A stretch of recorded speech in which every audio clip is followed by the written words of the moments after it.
One. Well, hello everyone, my name is Mark Brown, I'm Director General of the Enterprise Investment Scheme Association. We are here yet again doing another one of our videos towards the end of the tax year, trying to give you a tax year end masterclass, just kind of cover off some areas and thoughts you might want to think about with your clients as we head towards those key dates of 31st of January and 6th of April. So we've done 4 or 5 of these now, they're all on our website. Please go and have a look at the other ones if you haven't seen those. But I'm very pleased today to be joined by Stephen Margolis from Taurus Asset Management. Stephen, do you want to introduce yourself? Say hello. Hi, I'm Stephen Margolis. I'm the Chair and CEO of Taurus Asset Management and also oversee the ARI EIS fund. Brilliant. Thank you very much. Okay, so today's topic of conversation, we're talking about suitability. I know that's always a hot topic of advisors trying to find the right type of clients for these investments and what you need to do as an advisor to make sure they are suitable. So Stephen, when you're obviously talking to IFAs and financial planners, what questions are they asking you around suitability? What do they need to cover off when they're recommending clients for these types of investments? I think all IFAs are trying to understand where I'm coming from in terms of how do I assess a company to recommend it for investment. And I normally start when they say to me, how do I assess a company? I say, what are you looking for? Because the really important thing is to understand a client's appetite for risk. And I'm not trying to teach anybody what they don't already know, but it really is worthwhile assessing that. I tend to specialize in the more sort of higher risk growth investments, which tend to be tech based. And those sort of investments are not for everybody. And therefore it really is important to understand what a client is going to be thinking about and what he's looking for in terms of when he's considering whether or not to make an investment. And when I get to understand what the IFA is looking for on behalf of the client, then I would normally run through some of the parameters that we assess, that we look for in terms of risk mitigation. And with any EIS investment, if any client is considering doing an EIS investment because they're going to save tax, I would normally say, stop, don't. This is not tax saving. This is not tax planning. This is using an investment opportunity or a government incentivized investment opportunity to find growth and to be able to make money, and their government are encouraging you to do that, but you can also lose more than you save. So you need to understand that. And I would typically say that there has to be three or four things that an IFA should think about. An IFA should think about what sort of investments is a particular fund manager best suited for? What sort of markets do they understand? What does their track record be? Do they get involved with management? It's all very well, you can give a check to an investee company, but unless the fund is actually directly involved with the investee and helping them grow and develop, then I think you're always at greater risk. And so, you know, the suitability of management and the alignment of management to be meeting the investors' needs as well as their own needs is really, really important. You know, one of the questions I typically ask an investee is this a lifestyle business or are you prepared to sell your baby? If you're not prepared to sell your baby, then I'm really sorry, this is not for us, because our investors need to see a way to get their money back. And I will have a pretty early conversation, pretty early on in the process to look to understand, are we aligned as to where the exit will be and how long do we think it will take? Okay, so we kind of understood the suitability and how you kind of align those different interests, which is great to hear.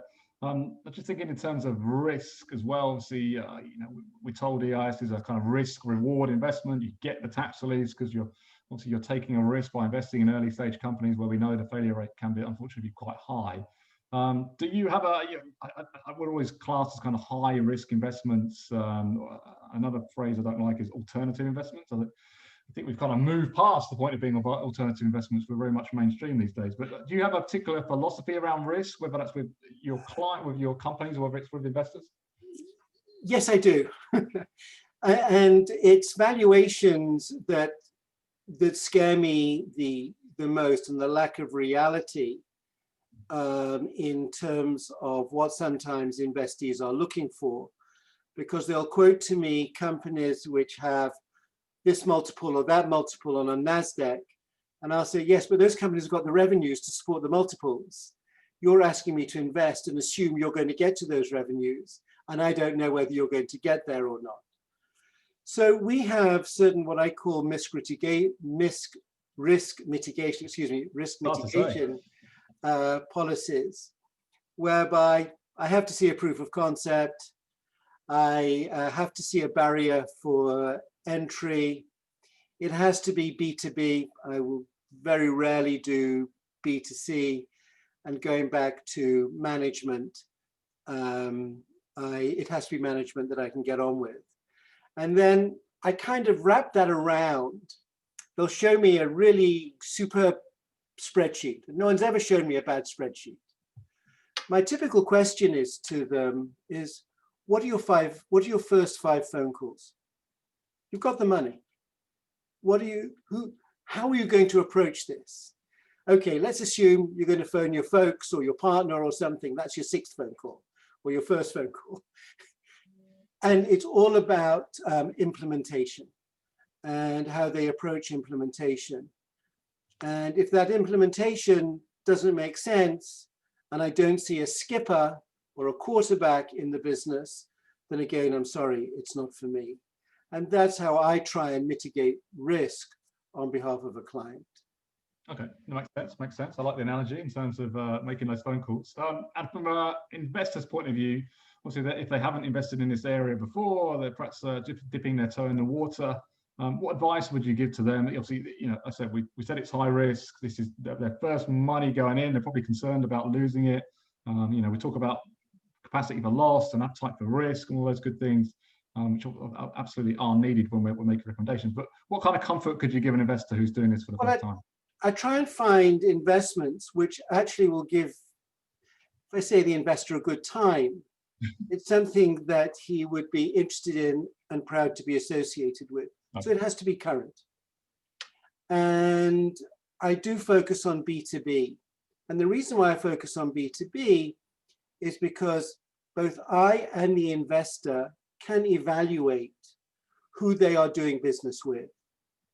And if you trust the companies that they are doing business with, then you know that they've done a good sort of best of breed research, and you're aligning yourself with good people from a product supply point of view.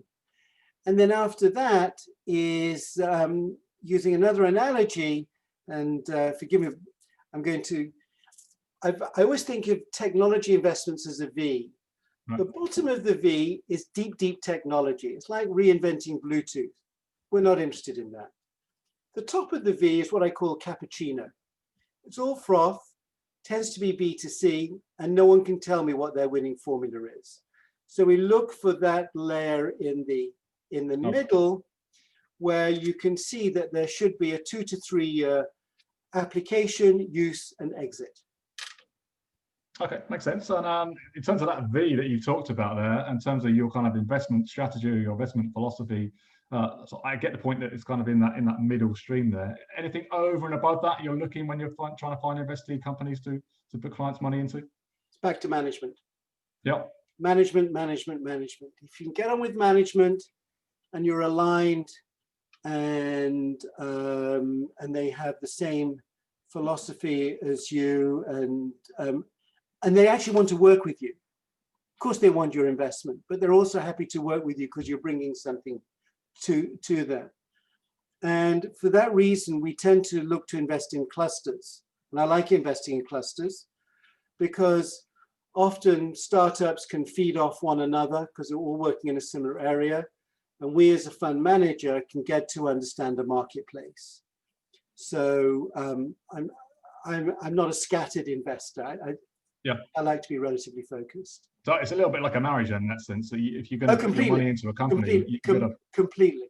You've got to get on with that management team. You know, it's going to be a long-term relationship. You need to kind of be aligned on where you're trying to head towards and get to that point, I guess. And I think, and I've had this with my other funds, where I've not got on with management. I've just said to them, cut. Just give me my money back. Good luck.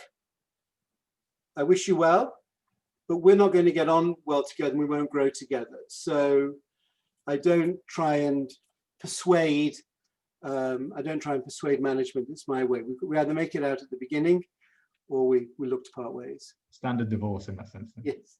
Absolutely. And when you say management, does it have to be people with grey hair or experience, have been there and done it before? Or would you kind of take more of a punt on some young entrepreneurs coming through? Or is it just that alignment that's more important? I think you've got to look for a balance. And it's always good if there's someone, I've got plenty of grey hair, unfortunately, what's left. But it's a balance. What I'm really looking for is someone who understands their marketplace and has a commitment and drive. And there's got to be a skipper. I have invested in the past where I felt 3 or 4 people come together and there was no defined skipper at the outset. It doesn't work. There's got to be someone who leads and that you can work with. Not that I'm involved on a daily basis, but I feel like again, forgive me if I use this analogy, the guardian angel, right, where I'm kind of overseeing the business. I'm there if they need help. I can introduce. I can open new markets in the areas other areas that I also work, and relate to them experiences and what they should be thinking about. Okay, so again, it's that relationship. Completely. Perfect. Okay, I'll say that's a real quick kind of run through of kind of suitability and investment strategy and risk. You know, it's a real helicopter tour of these things. We probably could spend another hour on each of those subjects, but questions and more. That's been fantastic. So thanks very much for kind of helping us out on that, Stephen. And as I say, we'll put webinars and videos on the website. Please do check them out. Stephen? Mark, my pleasure. It's and thank you for all your help and support. The ISA do a great job, and I hope others can sort of rally around your cause to help support it, because we need industry representation. Thank you very much. Yeah, and we have a budget coming up, so we're very hopeful on that front. And of course, you're joining us for one of our webinars this week, aren't you? That's right. Later on. Later on this week, so we'll see you again for that. Stephen, thank you very much. Thank you. Everyone, take care.